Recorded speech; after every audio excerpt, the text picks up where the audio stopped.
the tattoo community, where tattoo artists, apprentices, and collectors are joining live events, sharing their tattoos and art, as well as creating art together across the globe. If you haven't already, you can find the mobile app on the Apple App Store and Google Play. Today, we are lucky enough to have Brandon Bean of Dark Skin Body Art here with us.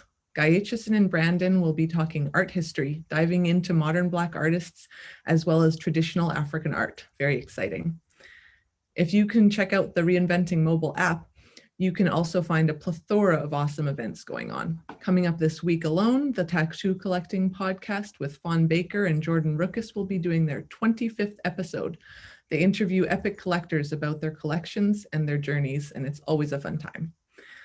Our regular Reinventing the Drawing groups are always on Sunday at 1 p.m. The time zones are all in Eastern, in case there's any confusion. Sunday at 1 p.m. with Jason Leeser, and Monday at 9 a.m. with Jake Meeks, where you can zoom in with artists to chat, give and receive feedback, and prepare for your upcoming pieces. Every Monday, Guy and the members who subscribe to the Reinventing curriculum get together at 9 p.m. to hone our art skills for the Monday exercises. It's been super wonderful to see everyone's growth in their skills and their confidence. And if you haven't checked these out yet or aren't subscribed, you can even get a couple free sample lessons at reinventingthetattoo.com. There are lots more, so make sure to check out the events page. And I want to say thank you to our sponsors as well, because they make it possible for us to do this for free. Inkjet Stencils, one of our sponsors, will actually be having a demo tomorrow at 12 p.m. where they will be going over techniques to make your stencils more effective, as well as how you can get your own free samples of their stencils before you decide to purchase their rad machines. Though if you do a lot of large scale work, they are now selling stencil printers that can print out literally an entire back piece. It's pretty epic. Our newest sponsor is Jesse Smith's shop, Loose Screw Tattoo. They are actually looking for a resident artist right now, and it's pretty incredible opportunity as they have all the supplies covered: health, dental, paid vacation, and a 401k option. It's pretty much the dream. And if you mention that you heard about it from us, then he will know that you're interested in learning and growing. All right, so I am going to disappear into the background now, and I'll be here to read off your comments and questions. And remember to subscribe to the YouTube and download the app. Right on. Thank you, Sandy. And thanks everyone for tuning in. This is our third art history talk. First one with Travis Louie, and the second one with Gunnar. We're really great talks, and got to see some artists that maybe a lot of you as tattooers haven't been exposed to. And it's been, enlightening for me too, even though I've been to a lot of art museums and grew up reading art books. But one thing I definitely noticed in these first two interviews was in the mainstream art history texts and museums, it's come from a very European-centric standpoint. And here we are in Black History Month. And so I'm excited to have Brandon Bean here from Dark Skin Body Art, and love to hear about some influential and important Black artists, and a little bit more about African art history and whatever else that Brandon might have to share with us. Thanks for coming, Brandon. Thanks for having me, guys. Great to be back on here. And for anyone not familiar with Dark Skin Body Art, I've been following it for a few years, and it's really some fantastic art, and it really kind of, if you want to see how certain colors are going to work on certain skin tones, that's the place to do it. He also posts a lot of healed photos. Brandon himself is a very solid tattooer, and you've been tattooing how many years? It's about 11 now, going on 11 years now. Right on. You got a set of Procreate tools, all kinds of stuff going on. Yeah. Thanks for coming, Brandon. I would love to hear a little bit about when you were young and you first were exposed to art, who it was that you connected with, and what you first, what made you an art fan? Okay. Yeah, back ever since I was a kid. I was born in 78. So I grew up with parents who, of course, bought vinyl records at the time. So my parents were very big into like Stax, Motown, those type of guys. But my parents also were big into rock and funk. A lot of the album art from back then, from the old 70s albums, is still to this day, as far as I'm concerned, some of the best eye candy you'll see in your life. And I seen those growing up. I remember, you know, the Maggot Brain album from Parliament with the guy buried up to sand with the dirt, you know, and his head was just sticking out the ground. And then those album covers from Parliament, like of the Mothership, you know, and Sir Nose Devoid of Funk, like that stuff just really captured my eye. Earth, Wind, and Fire album covers, you know, and the symbols and everything that now that I'm older, I really understand more so what I was looking at. But back then, that stuff really just looked cool to me, you know, like really, really, really cool to me. Ernie Barnes or the Sugar Shack that Ernie Barnes did, you know, from the Good Times logo. I just always thought that stuff was cool. And those were the images that like were burned into my brain when I was like really young. As I got older, I remember actually looking at the Guns N' Roses album cover for Appetite of Destruction and that Robert Williams pullout that was in there. You know, the monster came through and the chick had like the panties around her ankles and everything. You know, that was, I love that. Megadeth and I think it's what Evil Ernie, the guy is, all those images, you know, were just stuck in my head. I thought that was cool and I wanted to do that. And that was pretty much what started it for me. You know, the comic strips and all that came like a little later, but you know, for them it was, for me it was the music and that album art. Have you actually ever had a chance to do any album cover art? I never have. It's on my bucket list. That's definitely one of the things that's on my bucket list. Well, anyone listening who's looking for an album cover artist, check this guy's stuff out. Really dynamic. He's great with anatomy and characters. Yeah, right on. Yeah, I got to do album covers. That was my pre-tattooing career. I did about 40 of them. Oh man, see, that's I want to do one so bad. Them and skateboards, like, you know, that was, you know, I want to do a deck so bad, you know, for somebody. Just well, your style is perfect for it. Also, very, very impacting. Yeah, that's where I based a lot of it from. You know, seeing those graphics and everything. You know, it was like that one shot. You know, it's just those pictures were just impactful. They were raw. You know, a lot of them were very crude. You know, I thought they were funny. It's just it just spoke to me. You know, that's what jumped out at me. Do you remember specific artist names from some of this early album cover art? Only one I know for sure was Ernie Barnes and his Sugar Shack. That's like the most famous ones. Other than that, like Bitches Brew, Miles Davis album cover is like one of my favorite album covers ever. I don't know who did the art. Michael Jackson's Dangerous album cover, actually. The collage, have you ever looked at that album and seen all the little hidden images and messages that's in there? It's like insane. I don't know how they did that back in the 80s. That guy was on something serious, you know, but yeah, there's the Sugar Shack right there by Ernie Barnes.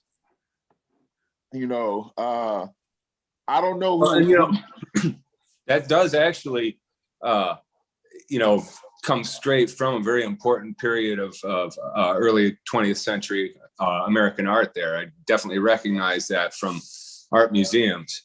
Yeah, like around the big deal when I can't remember the guy. The name slips me at the moment. Those guys around that era, right? Yeah, I love it. This was I thought right. It just so sucks cool. you in. You know, it's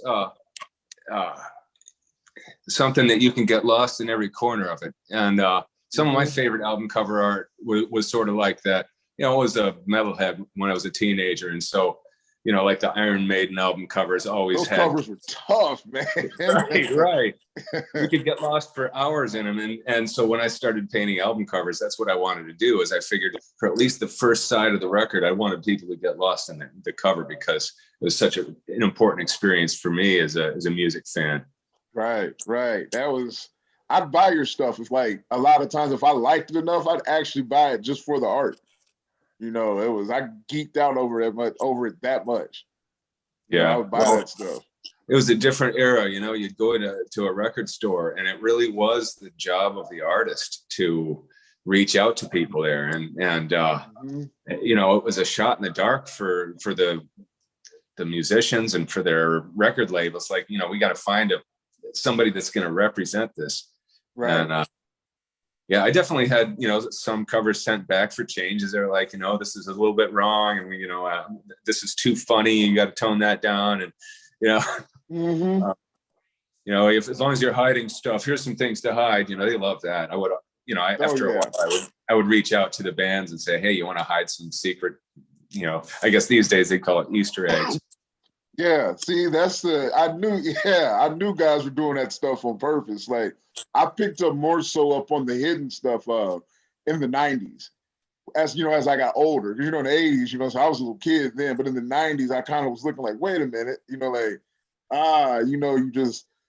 I was able to start picking it up. I always thought that was so dope how people will talk to you through the art, and hide little things there, that character and that. It's like it's a soul and stuff, like it really builds the whole thing up. It makes the whole thing an experience. Besides, if the album's actually good, it really makes the whole thing, like a real experience for me. Like that's, I don't know, maybe I just geek out like that, but I love that stuff.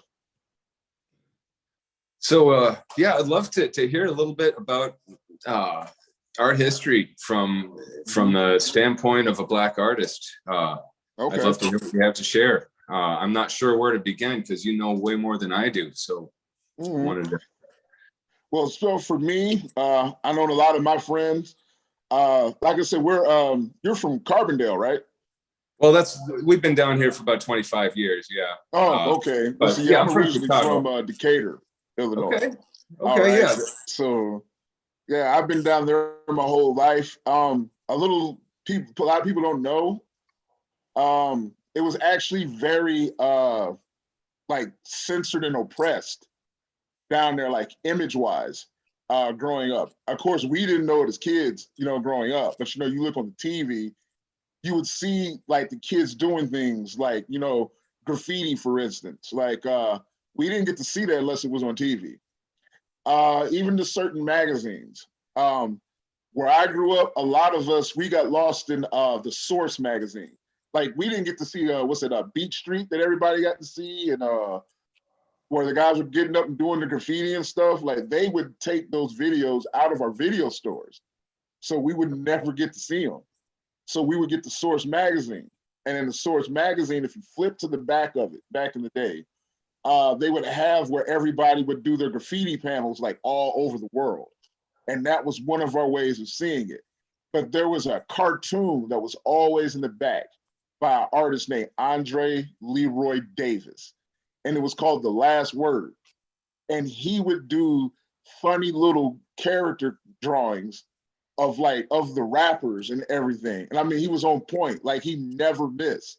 He'd cartoon them and everything, but man, it was like, it'd be funny and the pictures would just be on point. He would make Slick Rick look like Underdog or something, or Run DMC would have their Adidas on and they would be standing on the globe. And he did it every issue, and we would flip to the back, and that's what we would see. So in a sense, yeah, there you go.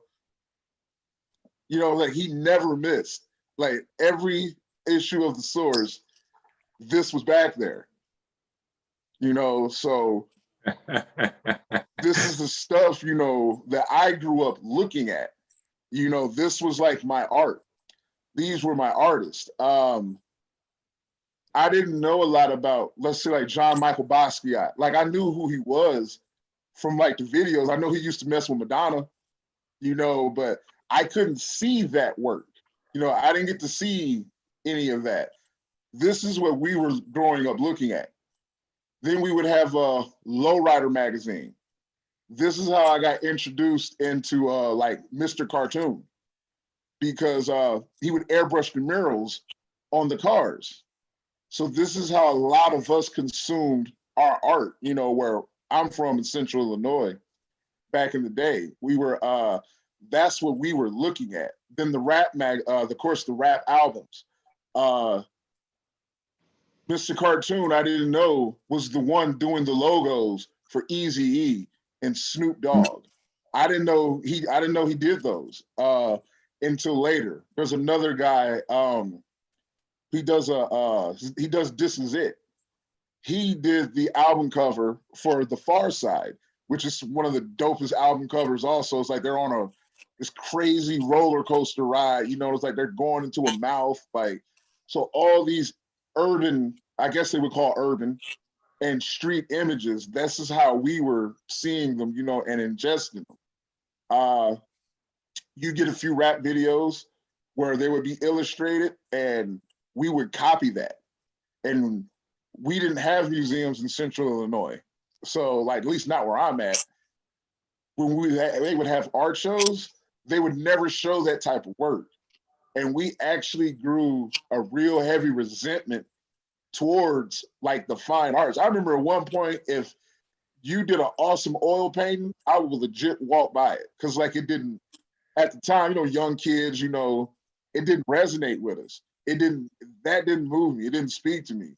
That wasn't on the bottom of Javante Turner's skateboard deck. So that wasn't dope. You know, that's not on Ice Cube, you know, shirt, you know, so that wasn't it to me. That's just, and it was a very narrow-minded like view, but that's actually how we ended up shaping our style.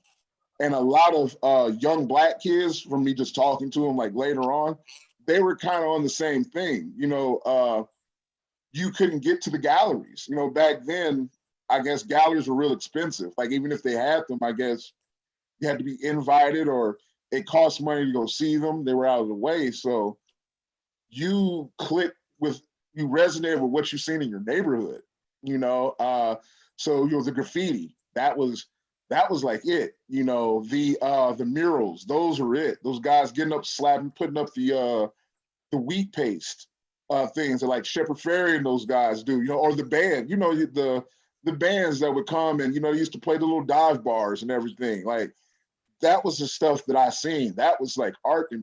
All that other stuff it was like whatever, you know, like I don't care about Caravaggio, you know, and like who gives a damn about that? You know, we just didn't care. It's easy to see it as being part of an institution, and it's that institution that is like not giving you the time of day. You know what I mean? Right. So why should you care, right? Meanwhile, there's this art that's connecting with you on a visceral level. It's part of your lifestyle, and you know, especially as teenagers, you know, I think. I mean, I certainly couldn't have given a crap either. Even though I grew up in a house that had art books, there was a period in my teenage years where it was just all about the, you know, the bands I was into, and you know, and any art I was doing, because I had an airbrush and I was starting to do album covers. It all was in that range, and it just didn't occur to me that I could like broaden my perspective by going beyond just like Giger, you know, who I considered to be as great as Da Vinci, and you know, possibly still feel that way, you know, but I don't know, at what age, I guess, did you start to broaden out, want to see a little bit more of the art world? When I joined the Navy, so that'd be 18 years old. The Navy, me going places and seeing, man, when did I go to my first museum? I want to say, ooh, I'm kind of embarrassed now. 20 years old, I went to my first museum. It was like 20 years old, maybe even 21. And I went then to that's my when you were first ready. museum. Yeah, and I seen it, was like, oh shit, I've been messing up. You know, it was because I really had that mentality hard, you know, and yeah, it was in my first deployment. So yeah, 21 years old. And I was in Spain. And I see my first real like statue that was like, looked like something that would have been in my social studies book. And yeah, it floored me. It caught me. Like I was just walking down the street and, you know, you turn a corner and the stuff is just there. And I looked at it, was like, whoa, like, wait a minute. And I'm looking at it and I'm like, man, wait, this is, like, yeah, then I noticed on the doorknobs, and you look up, you know, you see like the way the buildings are designed, like that art is literally like everywhere. It's just all over the place over there. You know, like it's, you know, like, oh, hey, here's another carving, you know, some of a half-naked guy, you know, that's literally, you know, it was just so ill to me, like seeing it in person. And yeah, that was that's when I was like, okay, I need to start paying attention to this stuff. You know, and it took me to go, it took that for it to, to open my eye up to it. You know, because other than that, I wasn't paying any attention. Yeah, well, it wasn't in front of you. Yeah, it wasn't in front of me. Yeah, but when I seen it, I definitely recognized it. Like, oh, okay, you know, it's, yeah. Like, all right, tuning in now, you know, and yeah, ever since then, I've been opening up to it. Some of it, though, I ain't gonna lie. What, 42? I'm not gonna lie, guy. I'm still not sold on all that abstract stuff. I can't. I'm still not biting on all of it. Some of it's cool, but a lot of that I'm still. I don't know. I guess it just doesn't appeal to me. Yeah. You know? Well, it's kind of funny because I remember walking through the St. Louis Art Museum, and it's very much laid out chronologically, right? And you can kind of see starting way back in the Middle Ages, and they're really struggling to get the human figure right. And perspective is all wonky, and everyone looks like they've got the plague, you know, weird skinny limbs and bloated bellies and weird dead colors. And then you get into the Renaissance, and they start to really nail the figure and get the perspective right, and the sunlight is more realistic, and you know they're really getting to a point where it's almost a photograph, right? And you get sort of into the pre-Raphaelite period where it's getting very realistic, and they're just bringing in some subtle stylizations, and then the camera is invented, and all of a sudden painters have to figure out another way to be relevant than just capturing scenes. And so yeah, of course there still is a continuation of that, but then you get all this, you know, cubism and surrealism and some pretty awesome stuff. But then as you keep going, it starts to kind of settle down into, okay, here's a flat gray canvas, and here's some splatters, and you get even farther. And I remember the last room was like the most current it was like from that year. And it was these 2 or 3 like gigantic pieces of paper, which you can imagine this artist had laid them down on the floor of their studio and like rolled this melted wax onto it, and then like cigarette ashes and, you know, some beer tops and cum and whatever hair, and then some scrawled triangles and circles and stuff. And that was where all of art history had brought us to. It was like and I remember standing there with this kind of what feeling and seeing this family walk in. They just kind of looked around and walked right through it. It's like, yeah, exactly. Yeah. You know, art history ended up taking mainstream art to a place where it is only for the insiders and the collectors and the investors and this big moneyed institutional thing. And meanwhile, it's actually visibly garbage, like almost to the point of being comical, right? And except for the fact that that's where all the serious money is. And meanwhile, the rest of us are, you know, I mean, we're getting by as artists, making the best art we can. They'll like us in another 100 years or something like that, you know. Who's the guy who had the urinal? That he the urinal guy, you know, he just put a urinal out there.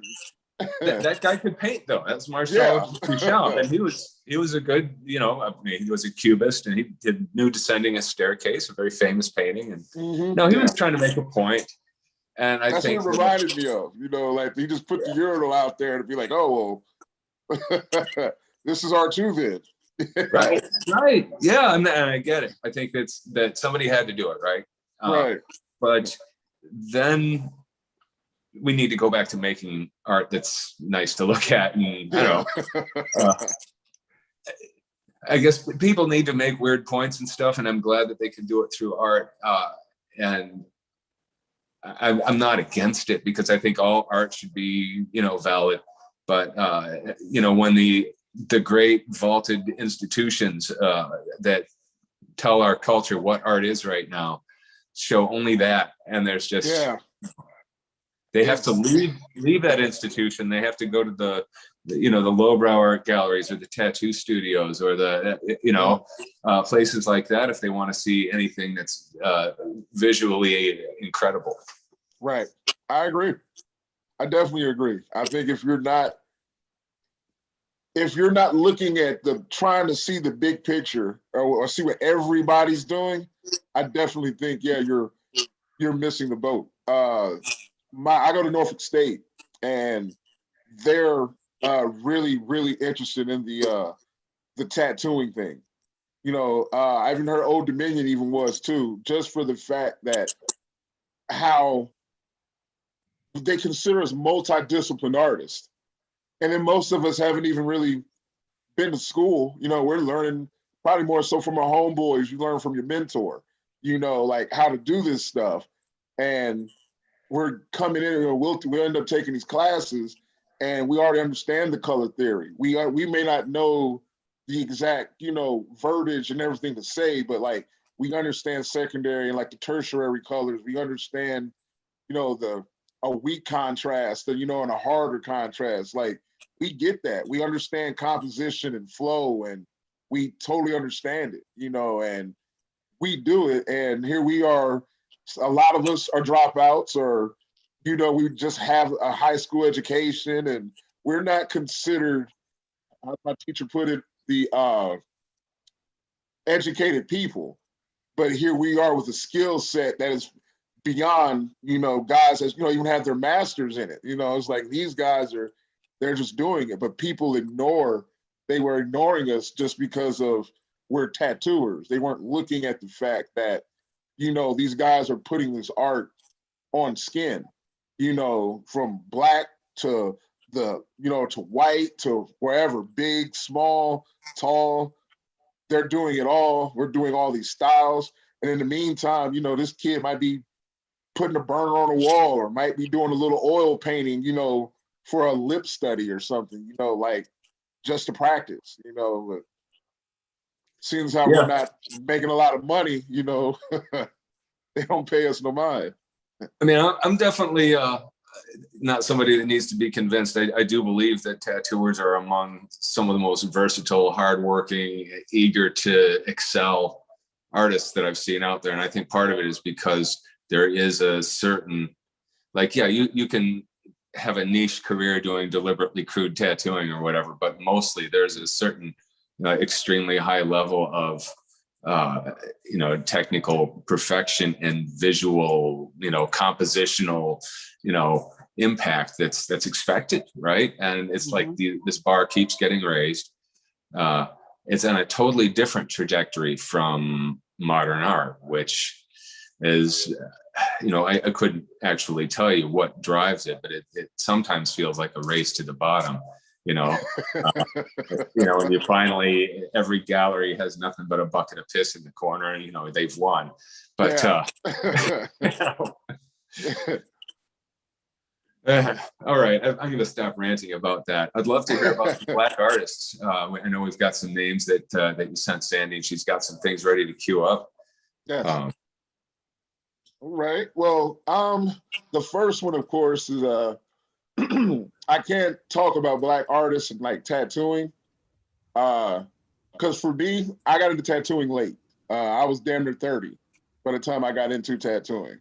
But I found out about these guys, and these are definitely some of the biggest. These are, as far as I'm concerned, the biggest that a lot of people should know if they don't know. And of course, is Jackie Gresham being the first one. And she's originally from Flint. She's a Midwestern chick, but she moved down to Louisiana. And she is, far as what we all know, to be the first first Black female tattooer. All right, and this is back in '76. When she came down to New Orleans, her shop, she still tattoos to this day. That's her shop. Yeah. Yeah, I got to meet her. I did a guest spot in her shop one time. Oh, you've not met her? Yeah, I got to guest at the shop one time. She's incredible. She is incredible. She's a very, confident, bold, beautiful, graceful person. Yeah, I got to work in her shop for about a week one time. That's awesome. 28 years ago.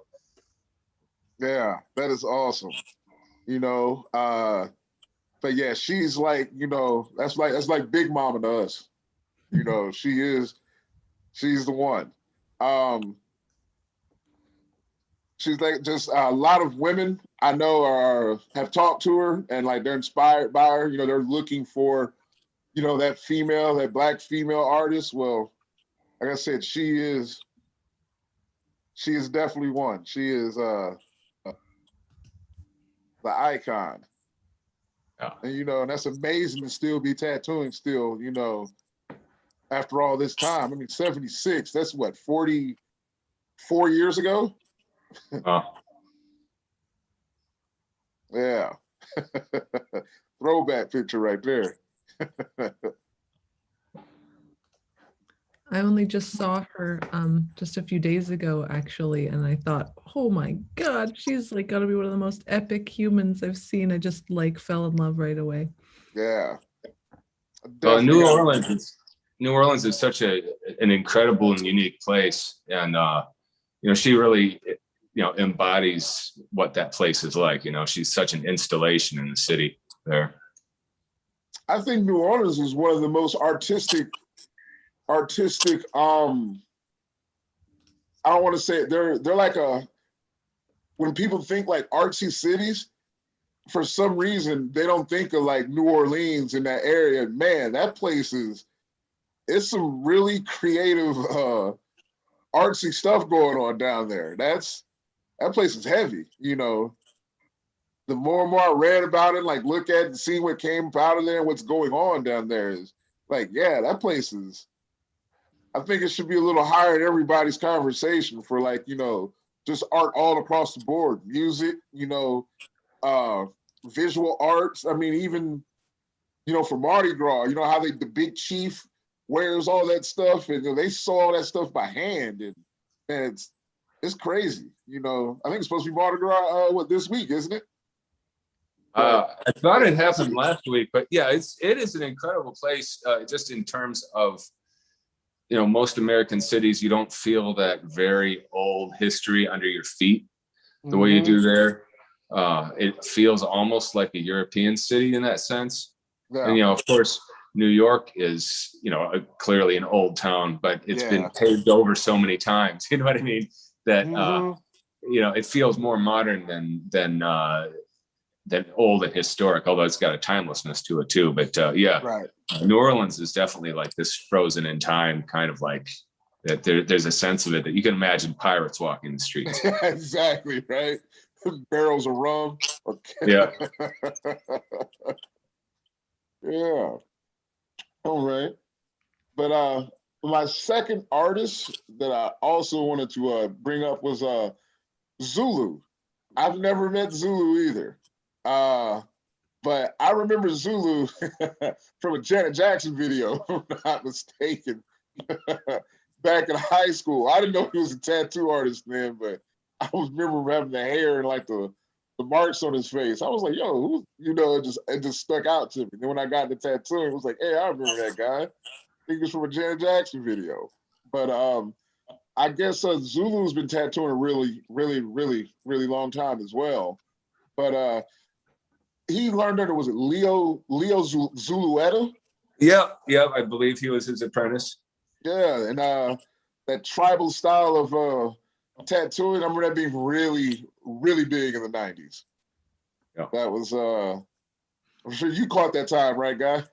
Oh yeah, well, this was all like the sort of little tattoo renaissance that happened in the 90s was on the heels of Ed Hardy's Tattoo Time books coming out, which I think really helped to fuel that and sort of, you know, spread these photos around in the hands of all these aspiring tattooers and show us what was possible. And so we saw Leo's stuff in there and it's like, holy shit, this is so different. And it tattoos so well, right? And, yeah. And it just caught on like wildfire. And then it became everybody's least favorite, like bad walk-in tattoo, because someone would just want to come in and have a tribal armband that only went halfway around their arm, and you know, do 5 of those in a day. It's like, oh please, you know, I want to quit my job. But but then, you know, that evolved into what, you know, we have black work today, which is just such a vast, you know, spectrum that includes that, and so, you know, it ends up having this very particular look that you might associate with the 90s tribal. And I can see he sort of adapted that and taken it in his own direction. That's got a little bit of a, almost a Victorian element to it, but really reduced. Mm-hmm. One of the things that Leo does with his designs, I've collaborated with him a bit in the past, and he really is very limited in the scale of shapes he'll use. He won't use like some large shapes and then some other much smaller shapes. He likes to like settle on a scale for that design, and it creates a very graphic, bold clarity. So it's a science too. Yeah. Yeah. Zulu's also a crazy accomplished painter too. I see he's spoken at a bunch of universities and everything, but his painting's marvelous. Really good oil painter. I was not to be surprised by it, but I was like, man, this guy he's definitely about that art life. I found out, I guess he went to art school before he even started tattooing. So I was trying to find some better links for it. It's, I think Zulu also links to a lot of other stuff. So. Yeah, definitely will. Yeah, the thing about having an art degree, once upon a time, that wouldn't necessarily help you get a job in a tattoo shop. Yeah, I definitely have heard the terms. I remember when I first got into tattooing, I remember hearing the terms that they called those gentlemen that had right, yeah. I won't say it, but we all know what it was. Yeah, and of course, a lot of that was, you're not necessarily going to make a better tattoo as a result of having gone through art school. However, that's kind of changed now, because now people are going to art school with the intention of learning as much as they can and becoming a tattoo artist, right? Right. So it's a much different approach to learning, when you have a goal in mind. Yeah. Like I said, with me being in school, I will definitely say it actually has helped. I'm not going to say I was able to take the information that I was learning, like with color theory. It really helped out a lot. I picked up some stuff from the guys, of course, like Tanae Whitfield, Andy Chambers. They've told me some Gabe Cece. They've told me some things. Even my own mentor, of course, has explained some things to me. But when I went to school, I was able to actually practice it, and not on a human body.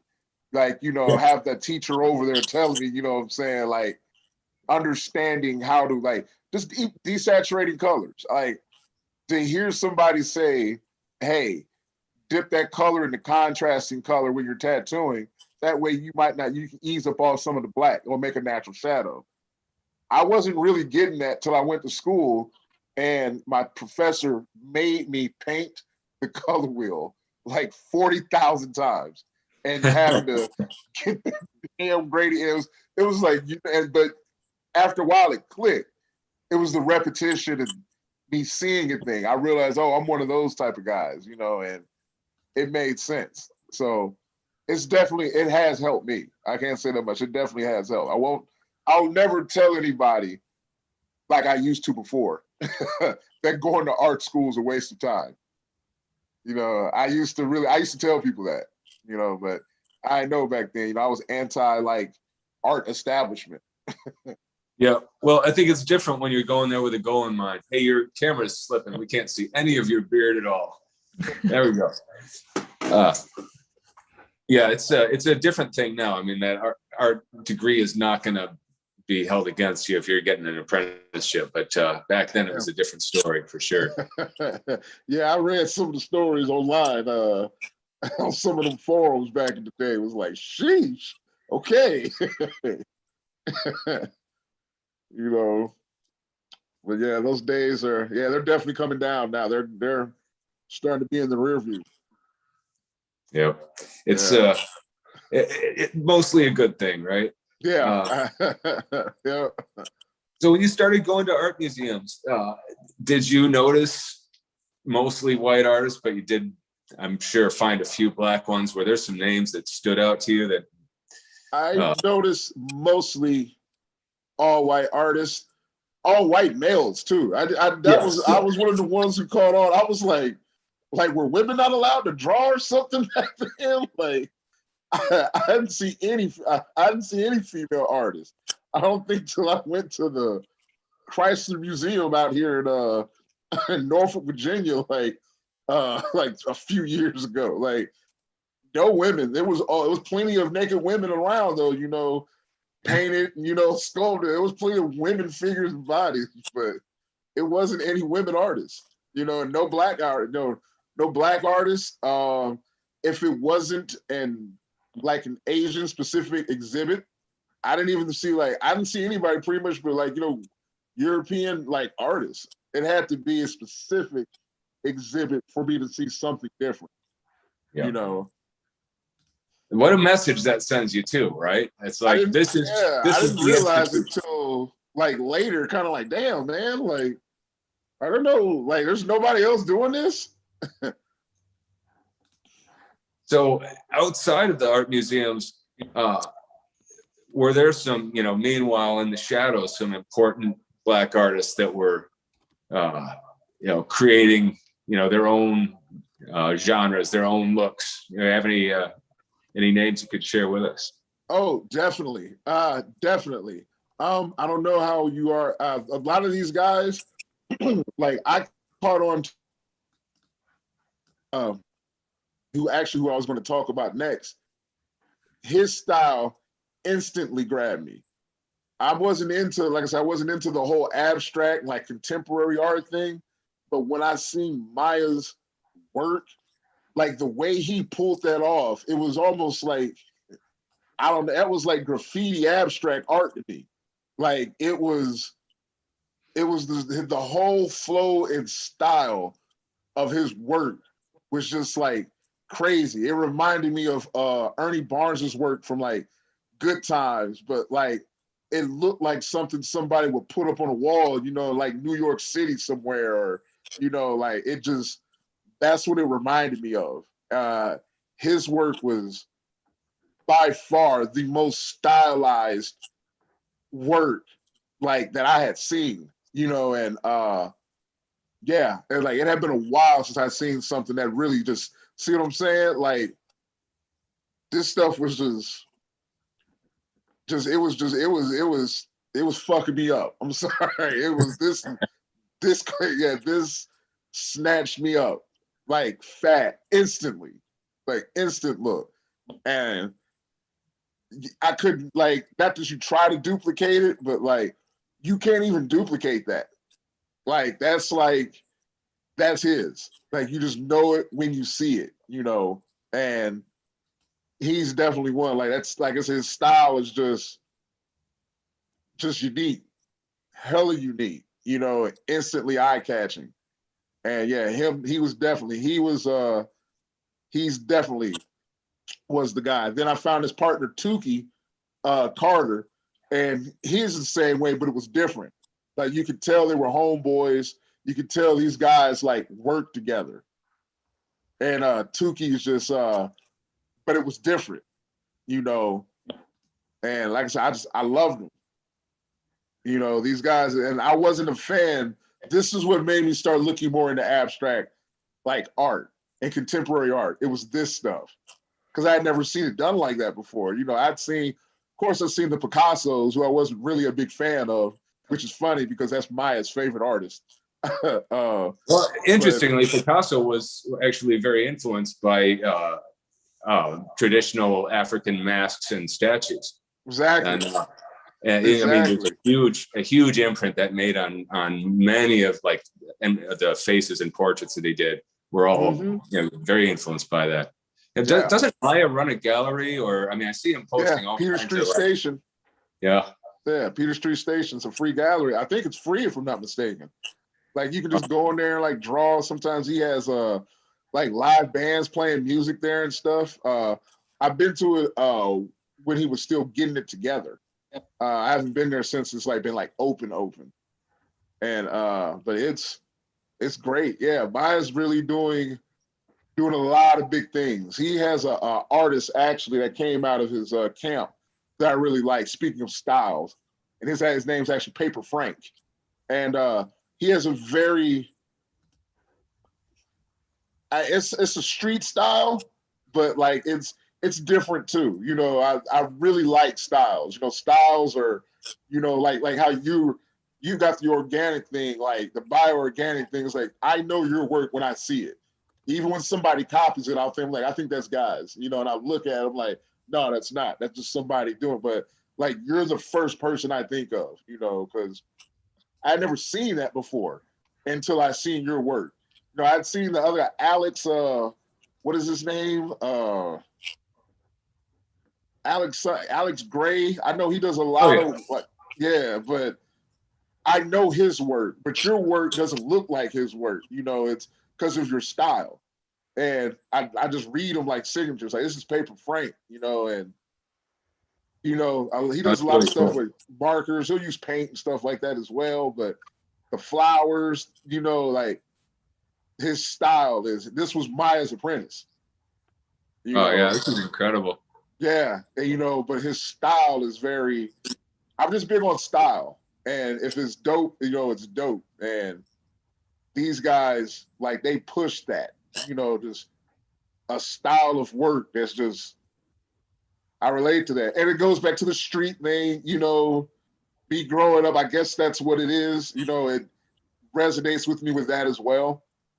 But I really like these guys' work. Like, that's like awesome to me, you know. Do you follow an artist who goes by, I think it's Hobo New Ink? I don't know this person's name. Who is this? They are absolutely incredible. Hobo _ New. Yeah. Yeah. He is he's just dope. He's a tattooer. He runs the shop. It's called Atlanta Ink. Down there. But yeah, he's a phenomenal painter.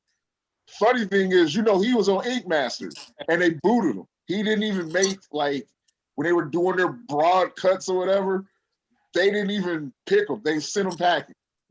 And I was kind of like, wow, like, damn, guys, you know, you really just clipped, you know, a hell of an artist for, I don't know, I can't remember what challenge it was. I'm not a big Ink Master fan like that, but I do remember him being on there. Yeah, they clipped this guy. You know, so the people who watch Ink Master, they missed out on a hell of an artist because, I don't know, you know, ratings or something. I couldn't tell you. But yeah, this dude is, Atlanta is a hotbed for, like, you know, really creative Black artists. There's really creative stuff going down there, period. But a lot of Black artists, man, are, you know, they're coming with the ruckus. You know, interestingly, it seems to be happening more in the South. You think that's true? Yes, I definitely believe that's true. I don't know why, but I definitely believe it's true. I wouldn't even begin to guess why either. Yeah, I couldn't, yeah, but movements happen where they happen, you know? Yeah, that's the best thing about them. Yeah, you know, it's just like all of a sudden, you know, it's you know, things just start popping. But yeah, Hobo Ink is dude is he's crazy.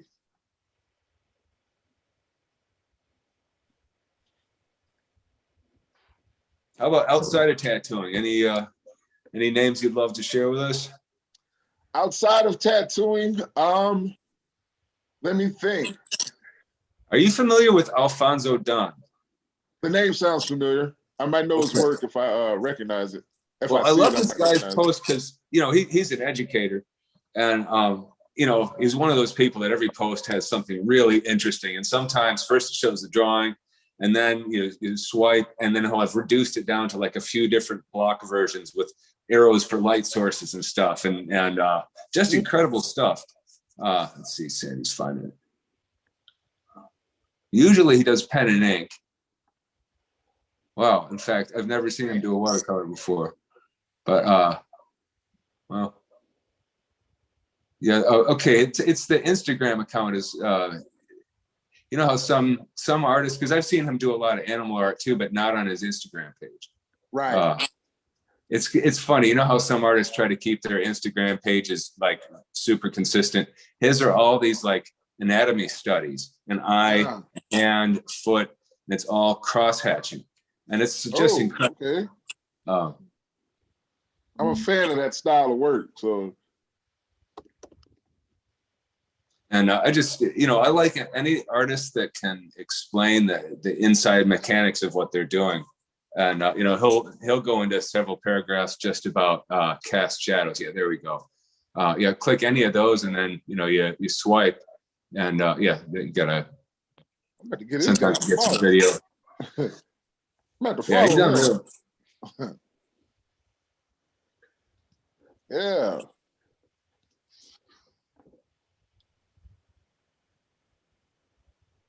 And I think he's actually a bit younger than I am. So, he's look at that. See? Yeah. Okay. I love that stuff. And, in some ways it reminds me of this artist, Bern Hogarth. I don't know if you've ever seen the Bern Hogarth Dynamic Handbook. Dynamic Wrinkles and Shadows. Yeah. I don't know if Dunn is inspired by Hogarth or not, but his explanations kind of remind me of Bern Hogarth a bit. It's such a heavyweight, any tattoo that hasn't seen Bern Hogarth's books and wants to, make their work more dynamic, he's all about it. Yeah.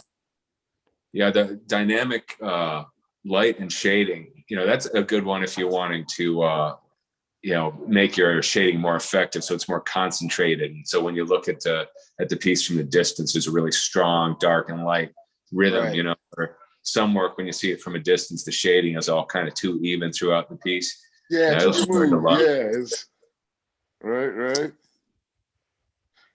Are you a fan of Kehinde Wiley? Who is that? Kehinde Wiley. I have not heard the name. Oh man, yeah, he's the dude. Matter of fact, he's the guy who did the painting for Obama. He takes like old paintings and he'll put black people in them, and they'll be in like regular up-to-date clothes and stuff instead. He's always sneaking like little sperm like in his paintings and stuff. Like he's a phenomenal painter. I do like him. Kehinde Wiley is dope. I'm trying to think of the young lady that did Michelle Obama's paintings. She's really good too. She has a bit of a different style. Yeah, I remember looking at her profile right after Michelle Obama's paintings were sort of revealed, and I don't remember the name either. But okay, is this Wiley? Yeah, this is Kehinde Wiley. Yeah.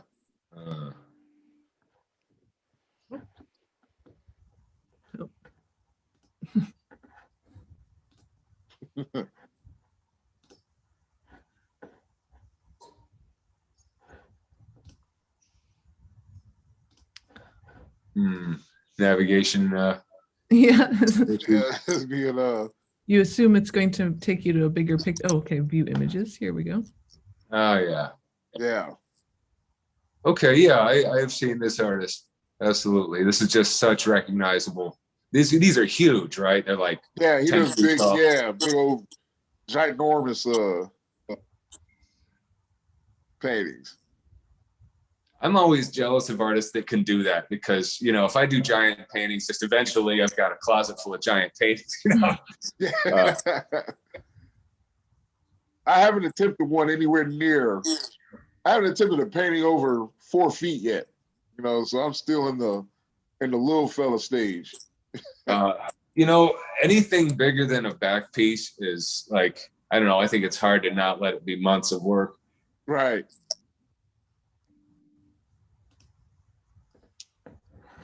Yeah, this dude is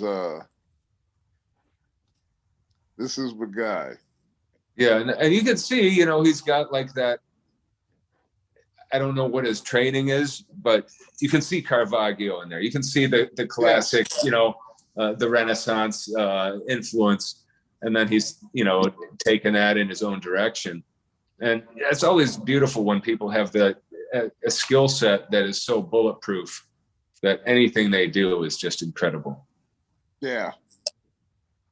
This is, man, This is stuff that pumps me though, and inspires me. This is definitely it.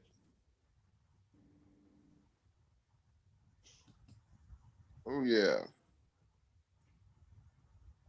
Wow. Do you have any favorite graffiti artists? It's Mode 2 is one of them, but I don't think he really posts a whole lot. Uh, uh, one of my other favorites is my homeboy, but he's real sketch on saying his name, so I won't say his name. Another one of my homeboys I can say actually is even though he's not black, he's Puerto Rican and Jewish. Is actually Dave Tevenel is one of my guys. It's so many of them, man. When I can't think of these guys, I'm drawing a blank. I can't believe that. But yeah, Mode 2, not Cope. Cope's in trouble, so we don't need to talk about Cope. So what a scene, right? It's like, yeah. yeah. You want to be able to show the art, and Some of the guys' names I want to say, but they're not with that, so I don't say their names. But it's graffiti's weird like that, man. But I guess if you get hit with all them expensive ass fines, you wouldn't want nobody screaming your name out either. Yeah.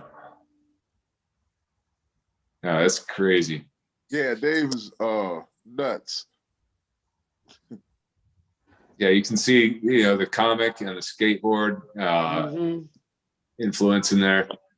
And of course, tattoo influence. I love how it's just all kind of become this, these are all scenes where we're looking for maximal impact, right? We're trying to punch the viewer, and really affect them, and they're not necessarily going to have a chance to stop and sit down and gaze into the misty depths, Right.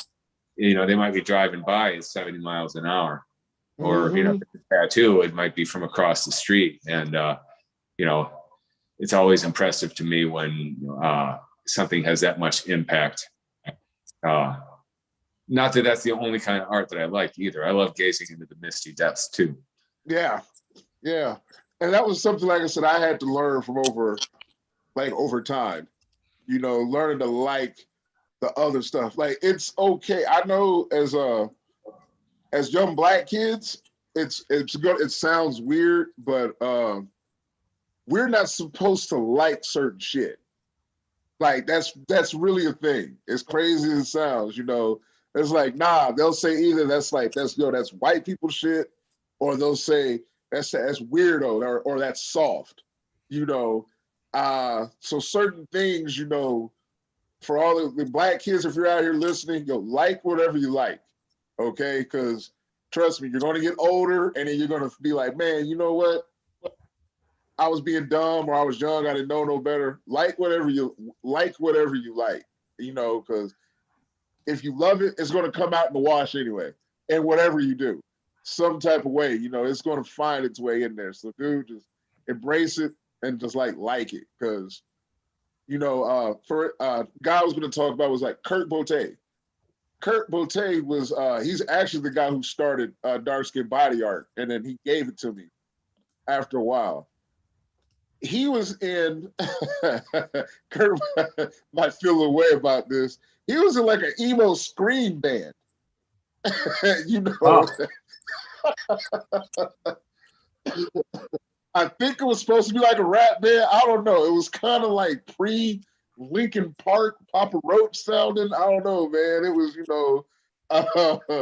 it was different. It was very different. Kurt was different.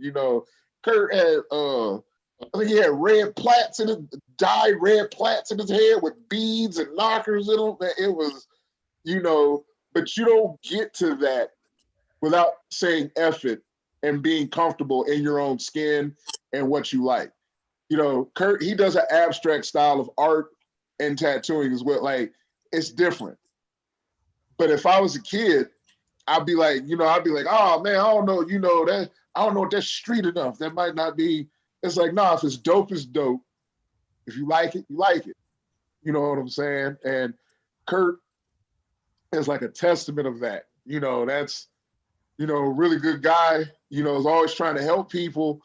But yeah, Kirk is definitely, you don't get like Kirk without being comfortable, like I'm saying, in your own skin and liking the stuff that you don't think you're supposed to like because you are, quote unquote, you are Black. It's like, nah, like whatever.